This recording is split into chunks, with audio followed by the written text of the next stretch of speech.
나는 왜 감사의 삶을 살지 못할까 하는 제목으로 하나님의 말씀을 전하겠습니다. 세월이 참 빠릅니다. 금세 6개월이 지나가고 또 새로운 절반의 첫 주를 맞이하게 됩니다. 지난해 돌아보면서 우리를 돌보시고 우리를 지키시고 우리를 인도하신 그 하나님께 영광 돌리는 이 감사 주일이 되어지기를 간절히 바랍니다. 우리 이 시간 한 마음으로 주 앞에 서서 하나님 아버지께 영광 돌리는 예배가 되어지기를 간절히 바랍니다. 우리 주보에 보면 제가 선택하라고 뭘 실어놨습니다. 나는 현재 감사의 삶을 살고 있다.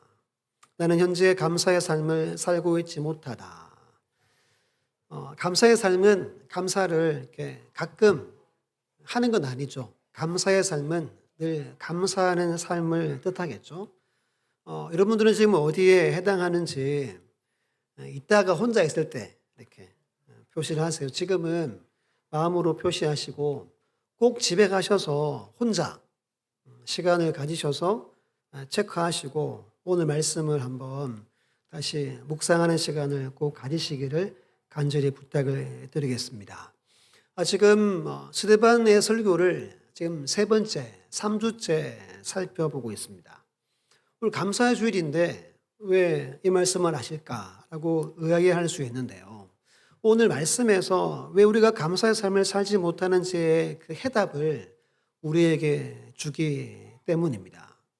그래서 오늘 이어서 사도행전 설교를 이어가려고 합니다. 먼저 저부터 말씀드리면 스데반의 설교에서의 그 답은 완악함입니다. 완악함. 이걸 말씀 통해서 한번 잘 살펴보도록 하겠습니다. 오늘 두 가지 질문으로 설교를 이어가려고 합니다. 첫 번째는 모세는 누구인가입니다. 두 가지를 오늘 성경은 말합니다. 첫 번째는 출애굽을 이끈 지도자라고 말합니다. 36절 보시면 이 사람이 백성을 인도하여 나오게 하고 애굽과 홍해와 광야에서 40년간 기사와 표적을 행하였다라고 성경은 기록합니다. 그럼 모세의 손에 뭐가 들려 있었어요? 하나님의 지팡이에요. 이게 중요합니다. 하나님이 지팡이를 주고 그 지팡이로 하나님은 모세를 통해 400년 만에 애굽을 탈출시키시고 홍해도 가르시고 광야 40년을 인도하게 하는 지도자로 삼았습니다. 첫 번째, 두 번째는 시내산에서 살아있는 말씀을 받아 그리고 이것을 전해준 선지자, 즉 율법을 전수해준 자입니다. 우리 38절을 함께 읽어볼게요. 시작. 시내산에서 말하던 그 천사와 우리 조상들과 함께 광야 교회에 있었고 또 살아있는 말씀을 받아 우리에게 주던 자가 이 사람이라. 아멘. 두 가지를 여러분 주목하셔야 됩니다. 광야 교회라는 표현이 나옵니다. 그리고 살아있는 말씀을 받아서 전해줬다고 말합니다. 교회는 헬라어로 에클레시아입니다. 부름받은 사람들의 모임이라는 뜻입니다. 몇 번 말씀드린 것처럼 교회는 건물이 아니죠. 이렇게 지금 모여 예배하는 우리가 교회입니다. 그런데 유대인들은 뭘 그렇게 고집했죠? 두 가지 뭐 고집했죠? 성전과 율법을 고집했습니다. 성전은 하나님을 만나는 곳입니다. 율법은 하나님의 사람을 만들어가기 위해 주신 하나님의 말씀, 율법이에요. 근데 지금 성전도 있기 전에, 율법도 받기 전에 지금 하나님이 광야 뭐라고 말합니까? 광야 교회였다라고 말합니다. 광야라는 말을 지난주에 알려드렸죠. 미드바르라고 한번 따라서 할게요. 광야는 하나님이 함께 하시는 곳, 하나님이 말씀하시는 곳이다.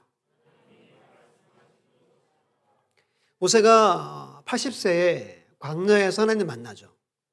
뭘 벗어라 그랬어요? 신을 벗어라 그랬습니다. 그리고 오늘 말씀에서 신에서는 하나님이 살아있는 말씀을 모세에게 부어 주었다는 겁니다. 영어로 living words입니다. 살아있는 말씀, 생명력 있는 말씀을 모세에게 줍니다. 모세는 40일 동안 그것을 받고 이것을 백성들에게 가르치고 또 가르칩니다. 이 이야기가 출애굽기, 레위기, 신명기에 계속해서 반복이 됩니다. 왜 그러면 모세는 하나님의 말씀을 가르쳤습니까? 그의 사명이었습니다. 그의 부르심, 그가 순종해야 할 일이 이것이었습니다. 그럼 왜 하나님은 굳이 모세에게 잘 듣지 않는 그들에게 이 말씀을 가르쳤을까요? 참 중요합니다. 살아있는 생명력에는 이 말씀, 하나님의 말씀으로 가나안 땅에서 살아야 했기 때문입니다. 아무리 가나안 땅에 들어가 살아도 말씀으로 살지 않으면 하나님의 백성이 아니었기 때문입니다. 오직 하나님의 백성은 살아있는 하나님의 말씀으로 사는 존재이기 때문입니다. 히브리서 4장 12절에 말합니다. 하나님의 말씀은 살아있고 활력이 있어 좌우의 날선 어떤 것보다 예리하여 혼과 영과 및 관절과 고수를 찔러 주의까지 하며 또 마음의 생각과 뜻을 판단하나니라고 말씀합니다. 하나님의 말씀은 지금도 살아 있습니다. 믿습니까? 지금도 보이지 않는 우리의 혼과 영, 관절과 골수, 우리의 마음과 생각을 찔러 쪼갭니다. 지금도 판단합니다. 여러분, 이게 여러분들에게 제게 있어야 돼요. 늘 찔러 쪼김이 있어야 되고 늘 판단을 받아야지 하나님의 사람으로 살아갈 수 있다는 겁니다. 모세를 온유한 자라고 말하죠. 왜 온유한 자가 됐겠습니까? 하나님의 말씀이 그에게 임했기 때문입니다. 온유라는 단어가 아나브라고 해요. 여기에다가 사람을 더하면 아나빔이 됩니다. 아나빔은 고유명사인데요. 거룩한 자 또는 하나님의 백성을 뜻합니다. 레위기를 평생 연구한 교수님이 거룩에 대해서 이렇게 정의했습니다. 하나님의 백성이 순종할 때 나타나는 결과이다. 보통 거룩하면 구별을 생각하죠. 다르게 사는 겁니다. 누구는 예배 안 드리는데 나는 예배 드리는 거 이거를 우리는 거룩하다, 구별된다라고 생각을 하죠. 근데 이것으로는 설명이 너무 부족한 거예요. 예를 들면 하나님은 어떤 분이죠? 우상이 아니시죠. 이걸로는 설명이 되지 않죠. 우리 아빠가 옆집 아저씨는 아니죠. 이걸로 아빠를 설명할 수 없죠. 이분이 평생을 고민하다가 거의 말년에 이 결론에 이르렀대요. 거룩은 하나님의 백성이 순종할 때 나타나는 결과다라고 정의를 내립니다. 예를 들면 출애굽 2세대 우리 자녀들이 광야에서 태어났습니다. 그리고 부모님이 광야에서 38년 동안 죽어가는 것을 봅니다. 이들은 태어나서 이들의 삶의 목적은 가나안 땅에 들어가는 겁니다. 이들의 삶의 원칙은 우리 아버지, 어머니처럼 불순종하지 않겠다. 순종을 그들은 태어나서 38년 동안 광야에서 배웁니다. 그래서 요단강을 건너냅니다. 예리고성이 무너집니다. 뭐해서요? 순종해서요. 이것이 그 결과로 나타날 때 하나님의 영광이 임하죠. 이것이 거룩이라는 거예요. 거룩은 아닌 것을 하지 않는 정도가 아니라 내가 믿음으로 살아가다 하나님을 맛보고 체험하는 것이다 라고 이야기하는 겁니다. 다시 물을게요. 거룩은 뭐라 그랬어요? 하나님의 말씀을 순장모로 나타나는 결과예요. 우리 수가성 여인의 집에서 가나안 혼인잔치 집에서 포도주가 떨어졌죠. 그때 예수님이 어머니가 예수님에게 잘 부탁한다. 한마디 해가지고 예수님이 뭐 하죠? 종들에게 지시하죠. 종들이 뭐 합니까? 즉시 순종합니다. 그러자 물이 뭐가 됐어요? 포도주가 됐습니다. 그럼 이 종들은 어떤 사람들이죠? 거룩한 사람들입니다. 즉 온유한 사람이고 하나님의 백성이라는 것을 성경에서 말씀하고 있는 겁니다. 그럼 누가 하나님의 백성입니까? 하나님의 말씀을 품고 그 말씀에 순종해서 온유한 자로 거룩한 자로 하나님의 백성으로 살아가는 자가 하나님의 백성입니다. 그렇다면 여러분 오늘 우리와 우리 자녀들을 왜 우리에게 믿음을 주셨을까요? 모세와 같은 온유한 자, 거룩한 자 삼기 위해서입니다. 이것이 우리를 부르신 하나님의 목적임을 꼭 기억하셔서 늘 마음에 하나님의 말씀을 품으시고 그 말씀에 순종하는 삶을 살아가셔서 거룩한 하나님의 종들 되시기를 예수님의 이름으로 축원합니다. 첫 번째는 간단합니다. 두 번째가 좀 긴데요. 두 번째 질문은 백성들은 왜 모세를 거절했는가입니다. 그것을 잠깐 설명드릴게요. 왜 거절했습니까? 완악함 때문입니다. 완악을 지난주에 설명드렸죠. 알면서도 일부러 하지 않는 것이 완악입니다. 그 완악한 사람의 뜻이 뭐냐 하면 알면서도 일부러 마음을 닫는 사람입니다. 대표적으로 애굽의 바로 왕이 그러했습니다. 일부러 마음을 닫은 거예요. 시편 95편 8절에 이렇게 말합니다. 너희는 무리바에서와 같이 또 광야의 마사에서 지내던 날과 같이 너희 마음을 어떻게 하지 말래요? 완악하게 하지 말지어다. 이 말씀을 당시 종교 지도자들은 다 알았습니다. 하지만 오늘 본문에 이들은 어떻게 합니까? 하나님의 말씀을 고역합니다. 완악함으로 말씀을 듣지 않습니다. 우리 39절 보세요. 우리 조상들이 모세에게 복종하지 않으고자 하여 거절하며 그 마음이 도리어 애굽으로 향하여 복종하지 아니하고자 했다. 이 말이 뭐죠? 복종해야 함을 알고도 일부러 고의로 하지 않았다는 겁니다. 이것이 완악함이라고 지난주에 잠깐 언급을 제가 했습니다. 그럼 유대인들의 조상들은 광야에서 모세가 누구인지 알았습니다. 모세가 우리의 지도자고 모세가 생명의 말씀을 받은 자인 줄 알았습니다. 시내산 밑에 있을 때 여러분 하늘에 천둥치고 난리 났죠. 백성들이 막 두려워하면서 그 모든 것을 보고 느끼고 그것을 생생하게 다 체험했습니다. 그럼에도 일부러 마음을 닫아버렸다는 겁니다. 이게 여러분 첫 번째 단계입니다. 39절로 41절에 7가지 단계가 나옵니다. 첫 번째가 복종, 순종하지 않으려는 마음, 완악한 마음입니다. 두 번째가 거절했다라고 말하죠. 누구를 거절했습니까? 모세를 거절합니다. 그럼 모세를 거절하는 건 누구를 거절하는 거죠? 하나님을 거절하는 겁니다. 모세가 가르치는 거, 모세가 알려주는 것들 이들은 거절합니다. 늘 불평하고 원망하고 늘 반항합니다. 특히 우리 사춘기 우리 아이들이 가끔 그러죠. 늘 그러면 안 되겠죠. 가끔. 우리 어른들도 안 그랬습니까? 청소년 때? 저도 아침에 괜히 엄마 속 뒤집어 놓고 학교 가고 뭐 이렇게 가끔씩 했습니다. 이렇게 거절하는 겁니다. 하면 안 되잖아요. 알면서도 하는 거예요. 세 번째 단계는 마음으로 애굽을 향했다 그럽니다. 이 향하여라는 단어가 참 중요합니다. 이게 스트레포라고 등을 돌린다, 방향을 바꾼다는 말입니다. 원래는 여러분 회개할 때 쓰는 단어입니다. 돌이켰다 할 때 이 단어를 씁니다. 여기서는 부정적으로 정반대로 써요. 마음이 하나님께로 향하고 있는데 그 하나님께 향하는 그 얼굴을 돌려서 애굽으로 향했다는 겁니다. 이게 세 번째 단계입니다. 우리 40절을 함께 읽어볼게요. 시작. 아론들어 이르되 우리를 인도할 신들을 우리를 위하여 만들라. 애굽 땅에서 우리를 인도하던 이 모세는 어떻게 되었는지 알지 못하노라 하고. 아멘. 네 번째는 악한 것을 요구합니다. 백성들이 뭘 요구해요? 우리를 인도할 신을 만들래요. 지금 모세는 시내산에서 살아있는 말씀을 받고 있습니다. 근데 이들은 보이지 않는 여호와 하나님을 보여달라는 거예요. 형성으로 만들어 달라는 겁니다. 아론을 압박합니다. 아론이 이 요구를 들어주죠.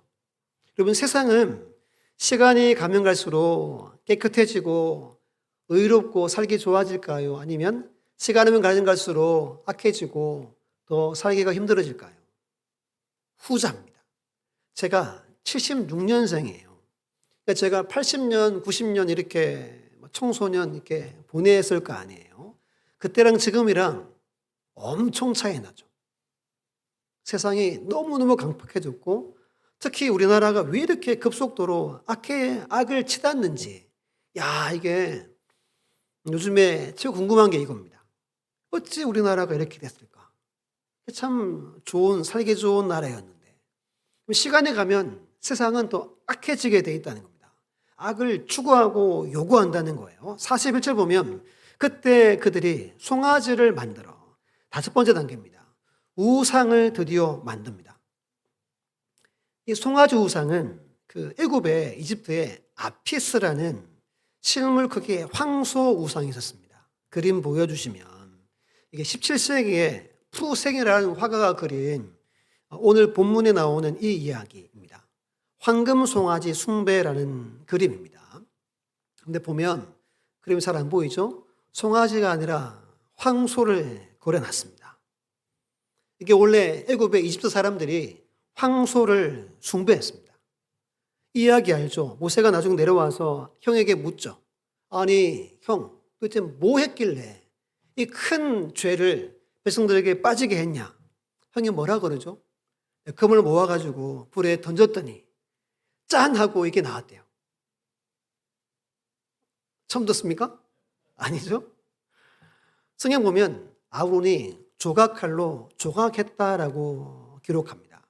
그럼 6월절을 지나고 홍해를 건넌 이들이 다시 그 옛날 노예로 억압받던 그 땅의 그 우상을 기억한 겁니다. 그대로 그 본을 떠서 만들어서 섬긴 겁니다. 중간에 보면 이렇게 수염 있고 흰 옷 입은 분이 있죠. 저분이 아론 같아요. 손가락질 하고 있죠. 뭐라고 했을까요? 성경은 이렇게 말합니다. 너희를 애굽에서 인도해낸 너희의 신이다. 이게 다섯 번째입니다. 우상을 만들어냅니다. 여섯 번째는 우상에게 제사합니다. 아론이 선포합니다. 내일 우리가 제사 드리자. 번제와 화목제를 드립니다. 마지막 일곱 번째가 뭐죠? 자기 손으로 만든 우상과 함께 기뻐했다라고 말합니다. 다음 그림 보여주시면 실제로 애굽 사람들이 이 아피스라는 황소 우상을 섬기는 모습을 그림으로 표현하는 겁니다. 온갖 악기를 동원하고 열정적으로 춤을 추는 게 이들의 숭배였대요. 말도 하지 않고 그저 춤과 노래만 했다는 거예요. 왜냐하면 저 황소 신이 기쁘게 하려고 말 한마디 하지 않고 노래하고 춤만 췄다는 거예요. 그대로 지금 이스라엘 백성들이 열과 성을 다해서 노래하고 춤을 춥니다. 모세가 시내산 올라갈 때 한 명 데려갔어요. 여호수아를 데려갔어요. 여호수아가 이렇게 말합니다. 진중에 전쟁이 난 것 같습니다. 이게 무슨 소리인지 모르겠습니다. 라고 할 정도로 엄청나게 축제를 벌이고 노래하고 춤을 췄습니다. 19절 말씀 보면 진에 가까이 이르러 그 송아지와 그 춤추는 것을 보고 크게 노하여 손에서 그 판들을 산 아래 던져 깨뜨리니라 라고 성경은 기록합니다. 왜 스데반은 이 말씀을 이들에게 설교를 할까요? 완악함을 고발하고 있는 겁니다. 7단계라고 그랬습니다. 제가 일부러 주보에 안 넣었는데요. 늘 공간이 없어서 안 넣었습니다. 기억 안 나시죠? 오늘 설교는 다들 한 번씩 더 꼭 들으셔야 됩니다. 7단계는 죄가 점점 커져가는 것을 보여줍니다. 첫 번째가 뭐죠? 내 마음이 굳어 있는 겁니다. 완악한 거예요. 이게 시작입니다. 그러면 그 다음 거절합니다. 그 다음 돌아섭니다. 그 다음 악을 추구하고 우상을 만들어내고 우상을 섬깁니다. 그리고 그것을 기뻐하고 만족합니다. 누가 만든 거죠? 내가 만든 겁니다. 내 손으로 만든 것으로 기쁨을 누립니다. 무슨 말이냐 하면 얼마 전에 신본주의냐 인본주의냐라고 잠깐 말씀드렸습니다. 신본주의는 하나님 중심입니다. 앞에서 살아있는 그 말씀을 품고 살아가는 겁니다. 그 말씀에 순종해서 거룩을 추구하는 게 신본주의예요. 근데 인본주의는 사람 중심, 특히 누구 중심이죠? 나 중심입니다. 오로지 납니다. 디모데후서 3장 2절에 말합니다. 사람이 자기를 사랑하며 돈을 사랑하며 자랑하며 교만하며 비방하며 부모를 거역하며 감사하지 아니하며 거룩하지 아니하며 이게 말세의 특징 중에 첫 번째 구절이죠. 내가 주인 되고 내가 주인공 되어서 결국 나만 남아야 되는 거예요. 나만 인정받아야 되는 겁니다. 하나님은 없습니다. 다른 사람도 없습니다. 오직 나만 위에 삽니다. 이게 오늘 이 시대에 사회가 추구하는 삶입니다. 학교를 가건 학원에 가건 TV를 켜건 영화를 보건 정치, 스포츠 모든 문화가 결국 누구죠? 나만 합니다. 이게 포스트 모더니즘의 정말 극치이죠. 절대적인 하나님은 없다고 말하고 나만 위에 삽니다. 결혼도 하지 않고 주산도 하지 않게 돼버린 겁니다. 나의 즐거움, 나의 라이프 스타일을 추구하는 겁니다. 이걸 위해 모든 걸 다 쏟는 게 지금 어른들은 덜하지만 우리 젊은 세대들은 이렇게 살아갑니다. 그럼 하나님이 어떻게 하시는지 우리 성경으로 여러분들이 42절, 43절 두 구절을 한번 읽어주세요. 시작.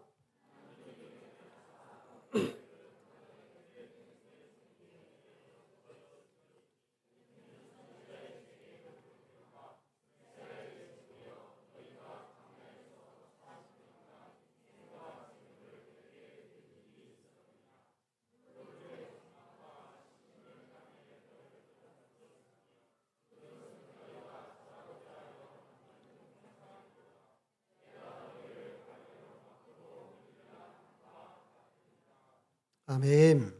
하나님이 어떻게 합니까? 이들을 버려버립니다. 첫 번째가 40년 동안 광야에서 제사를 매일 드리잖아요. 또 때마다 드리잖아요. 하나님이 한 번도 안 받았대요. 40년 동안 매일 드리고 절기마다 드리고 죄 지었다고 드리고 예배를 얼마나 많이 드립니까? 하나님은 한 번도 받지 않았대요. 두 번째가 가나안의 우상을 섬기게 합니다. 특히 몰록을 오늘 언급하죠. 몰록이 가장 악한 신입니다. 머리는 황소이고 몸은 인간입니다. 특히 특징이 어린아이를 제물로 바쳐야 됩니다. 그런데 이스라엘 백성들이 이 신을 섬겼습니다. 누구를 바친 거죠? 자기 새끼를 바치며 하나님을 떠납니다. 하나님은 결국 바벨론에 이들을 옮겨버렸다라고 말합니다. 여러분, 이러한 모든 것이 누구를 위한 거예요? 자기를 위한 겁니다. 인본주의, 자기 중심으로 산 겁니다. 결국 나라는 망해버렸습니다. 지금 새벽에 이 이야기를 예레미야서로 우리가 살펴보고 있죠. 우리 그러면 51절, 함께 51절 읽습니다. 시작. 목이 곧고 마음과 귀에 할례를 받지 못한 사람들아, 너희도 너희 조상과 같이 항상 성령을 거스르는도다. 아멘. 이 51절이 이 설교의 결론에 해당합니다. 유대 지도자들, 유대인들에게 목이 곧다는 말은 교만하다는 뜻이죠. 마음과 귀에 할례를 받지 못했다는 말은 듣지 않음을 뜻합니다.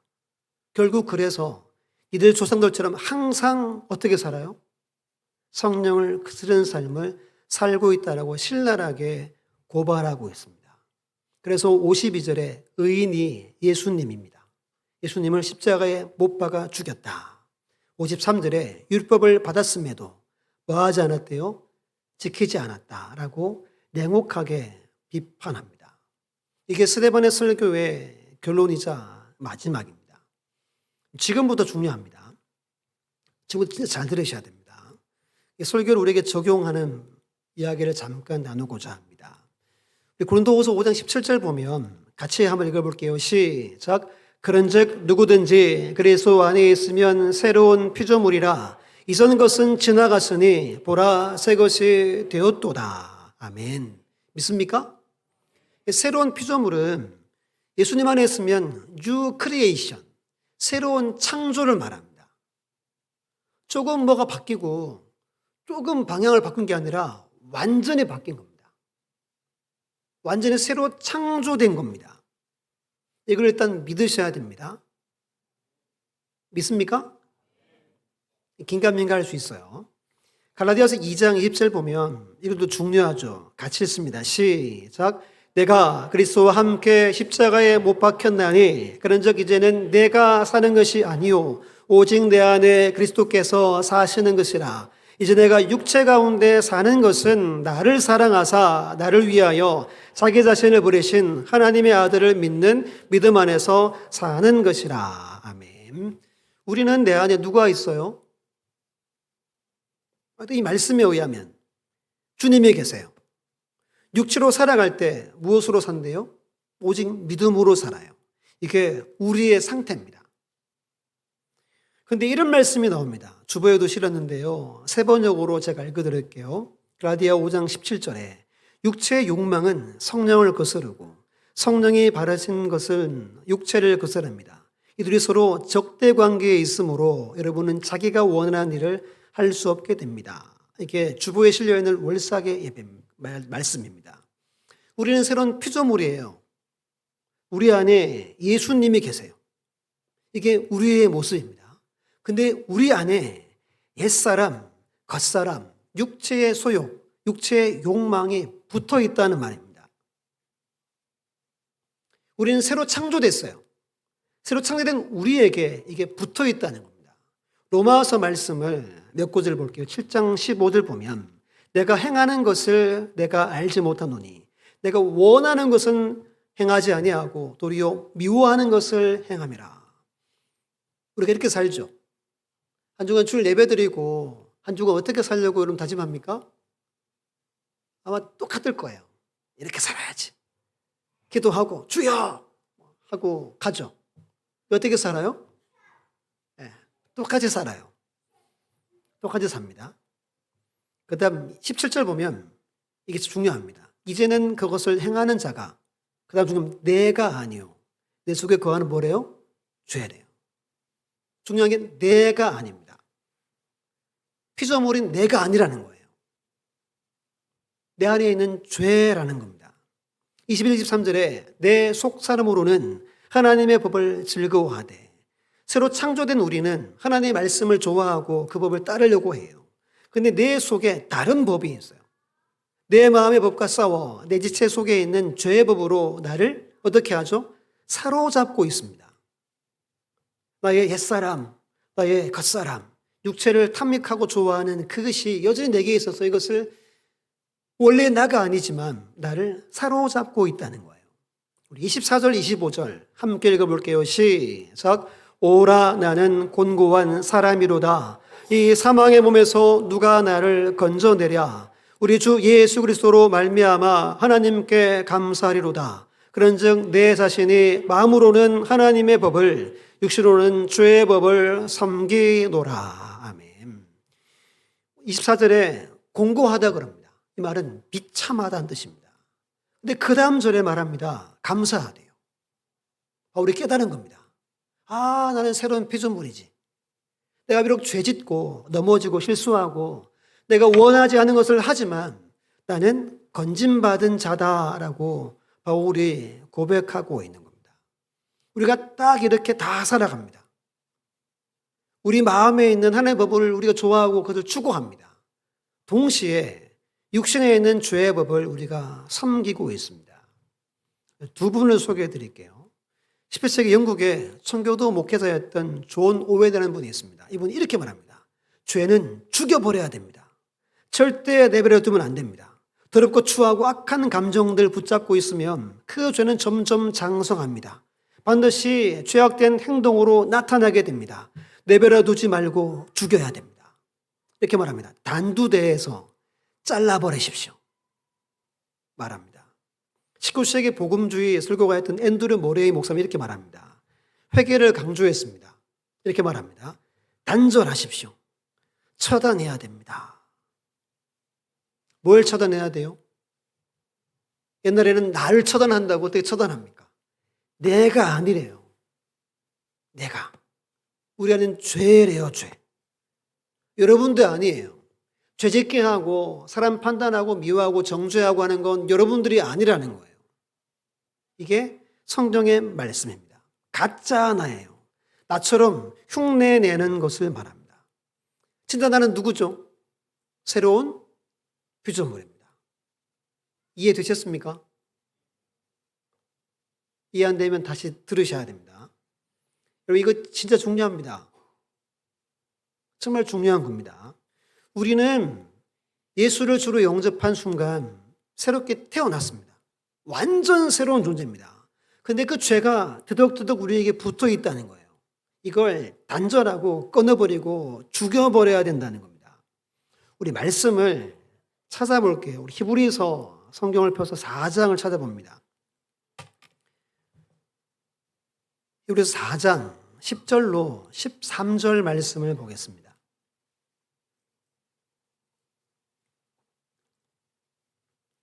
찾는 건 중도에서 일부러 찾는 거겠죠.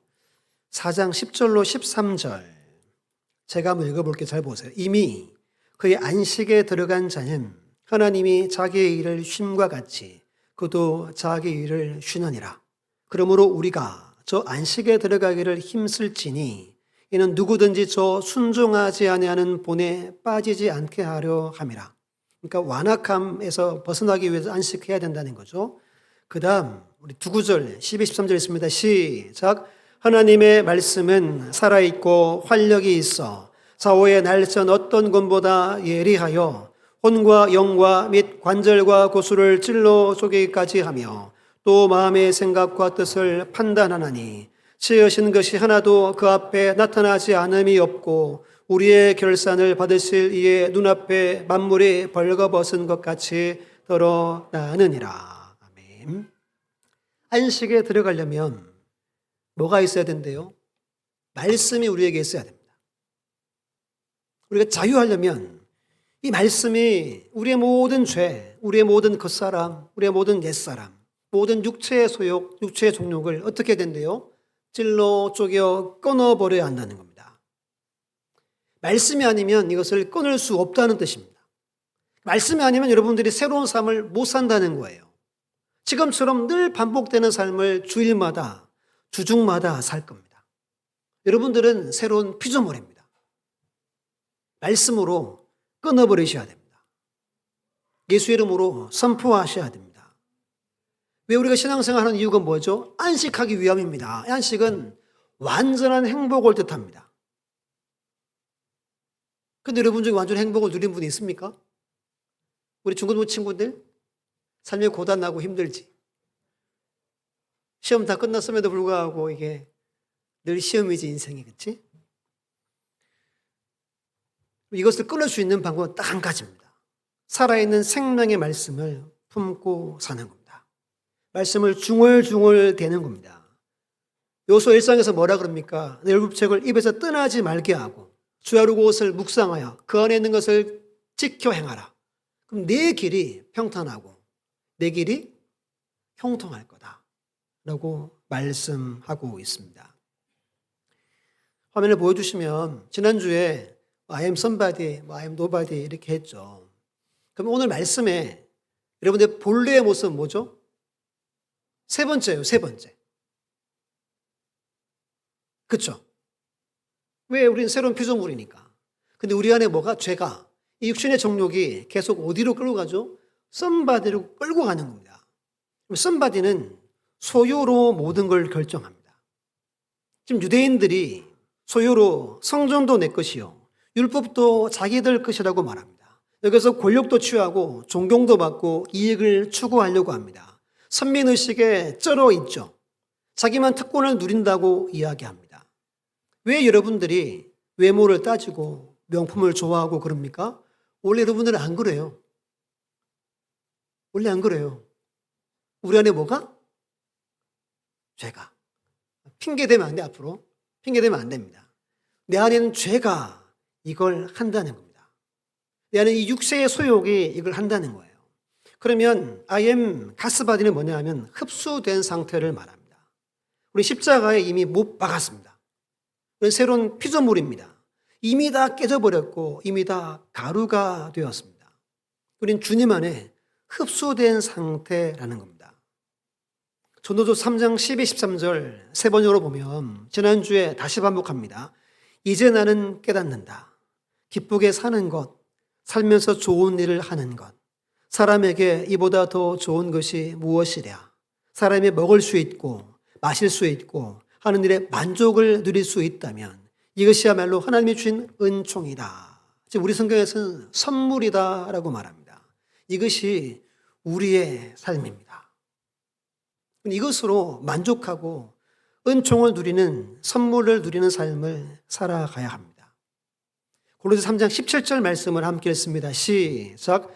말이든 행동이든 무엇을 하든지 모든 것을 주 예수 이름으로 하고 그분에게서 힘을 얻어서 하나님 아버지께 감사를 드리십시오. 아멘. 이게 우리의 모습입니다. 우리는 누구로부터 힘을 얻을 수 있습니까? 주님으로부터 힘을 얻을 수 있는 존재입니다. 우리는 감사하며 살 수 있습니다. 마지막 구절인데요. 시편 107편 21절 22절 함께 했습니다. 시작. 여호와의 인자하심과 인생에게 행하신 기적으로 말미암아 그를 찬송할지로다. 감사제를 드리며 노래하며 그가 행하신 일을 선포할지로다. 아멘. 여기서 인생에 행하신 기적이 뭐예요? 여러분들을 구원하신 일입니다. 새로운 피조물 삼아준 일입니다. 그리고 감사, 특히 하나님께 감사하는 삶은 아무나 못 삽니다. 내가 피조물임을 아는 사람만이 감사할 수 있습니다. 마지막에 새벽에 예배드리고 고쳤는데요. 원래 다른 목사님이 이야기를 하려다가 사진 보여주시면 도로시 챙이라고 너무 이렇게 못생겨가지고 빨리 내려주세요. 이분이 모델입니다. 지난달에 이분 이야기가 유튜브나 엄청 난리였습니다. 한 일주일 정도 만에 조회수가 2천만 회 정도였다고 합니다. 저도 제목이 그래서 잠깐 보고 읽지는 않았는데요. 어제 찾아보다가 읽어보고 이 두 분을 놓고 새벽에 기도하다가 목사님을 빼고 이분 이야기를 지금 하는 겁니다. 이 모델이 이어폰을 꽂고 길을 가다가 인터뷰를 합니다. 인터뷰의 주제가 이거였어요. 당신의 자신감의 근거는 뭡니까? 이분이 모델이니까 워킹이 좀 남달랐겠죠. 그래서 걷는 게 멋있다고 그러면서 당신의 자신감이 무엇입니까? 라고 묻습니다. 주저하지 않고 지저스 크리스트, 예수님입니다. 라고 이야기합니다. 그리고 이렇게 말합니다. 그러면 믿음이 당신의 인생이나 직업과 성격에 도움이 되고 있습니까? 이렇게 말합니다. 성경의 말씀을 따르고 예수님의 가르침을 배워가는 것은 저를 더 나은 사람으로 만들어줬습니다. 기본적으로 순종을 배우는 것은 정말 놀라운 영감을 줍니다. 이렇게 말합니다. 또 이렇게 물어봅니다. 신앙을 찾기 위해 애쓰는 사람들에게 조언을 한다면 지역교회에 꼭 가서 성경을 읽으십시오. 그리고 또 묻습니다. 자신감을 높이려면 어떻게 해야 됩니까? 믿음을 하나님께 두며 계속해서 마음을 치유했으면 합니다. 그리고 이날 이분이 늘 복음을 전하고 싶었는데 사람들이 불편해하잖아요. 늘 기도하다가 아침에도 오늘 하루도 주 영광 나타내달라고 기도하고 나왔대요. 나왔다가 이분을 만난 거예요. 그리고 엄청 감격합니다. 하나님이 내 기도에 응답하신 것에 너무 놀랍고 감격하고 감사하대요. 그리고 마지막에 아마 이렇게 DM이라고 하죠. 요즘에 아이들이 아는 거. DM으로 누가 물어본 거예요. 하나님과 친밀하게 교제하려면 어떻게 해야 됩니까? 이렇게 말합니다. 주일에 가는 것만이 신앙의 전부가 아닙니다. 하나님의 도우심을 믿고 그분의 신뢰하며 그에게 완전하게 순종하십시오. 목사보다 낫죠? 저는 목사보다 낫다는 생각을 했습니다. 이렇게 지금 실는 거예요. 여러분, 이런 사람이 감사하는 거예요. 하나님께 감사는 아무나 못합니다. 제가 깨달은 게 감사줄 감사 설교를 여러분 얼마나 많이 들었습니까? 1년에 몇 번 들어요? 2번 꼬박꼬박 감사 말씀을 얼마나 들었습니까? 감사 안 하죠. 왜 안 해요? 내 안에 죄가 있고 내가 완악해서 안 하는 겁니다. 내 삶은 전혀 아무런 상관없어요. 제가 일부러 전도서를 2주째 읽는 거예요. 매주 읽을 수도 있습니다. 먹고 마시고 내 하는 일에 만족하면 하나님의 복이래요. 이게 우리가 살아가야 할 삶입니다. 우리는 감사할 수 있는 거예요. 여러분들은 새로운 피조물입니다. 그 붙어있는 죄, 옛사람을 말씀의 은혜로 끊어버리시고 날마다 감사하는 삶, 소유가 아니라 흡수되어 주로 살아가는 삶을 살아가시기를 예수님의 이름으로 축원합니다.